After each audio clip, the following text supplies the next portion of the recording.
Local കമ്മിറ്റിയുടെ നേതൃത്വത്തിൽ വികസന മുന്നേറ്റ ജാഥയ്ക്ക് തുടക്കമായി.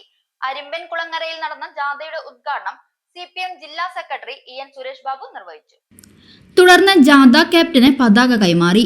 AK ജയശ്രീ അധ്യക്ഷത വഹിച്ചു. OV Swaminathan, PV Peethambaran, panchayat president S Anitha, TR Sasi, PS Abdul Muthali എന്നിവർ സംസാരിച്ചു. 17, 18, 19 തീയതികളിലാണ് ജാഥ നടക്കുന്നത്. TR ശശി ജാഥ ക്യാപ്റ്റനും വൈസ് ക്യാപ്റ്റൻ S അനിതയും ജാഥ മാനേജർ PS അബ്ദുൾ മുത്തലിയുമായുള്ള സംഘമാണ് ജാഥ നയിക്കുന്നത്. 60 വയസ്സ് കഴിഞ്ഞ രക്ഷിതാക്കൾ മുതൽ സ്കൂളിൽ പഠിക്കാൻ പോകുന്ന കുട്ടികൾ വരെ UDFന്റെ ഭരണത്തിൽ എന്തെല്ലാം പ്രയാസങ്ങൾ അനുഭവിച്ചു. 60 വയസ്സ് കഴിഞ്ഞവർക്ക് എന്താ അവിടെ അനുഭവം ഉണ്ടായിരുന്നത്?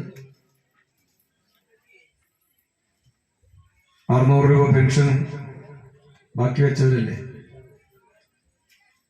പഠിക്കാൻ പോകുന്ന കുട്ടികൾക്ക് എന്തായിരുന്നു അനുഭവം? പാഠപുസ്തകം കിട്ടിയിരുന്നോ? യൂണിഫോം കിട്ടിയിരുന്നോ?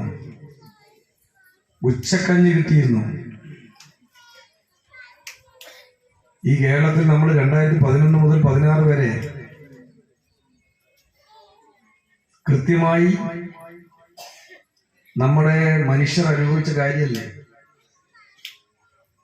2011 മുതൽ 16 വരെ കറണ്ട് കട്ടുണ്ടായിരുന്നില്ലേ? കറണ്ട് കട്ടുണ്ടായിരുന്നു, ലോഡ് ഷെഡിങ് ഉണ്ടായിരുന്നു.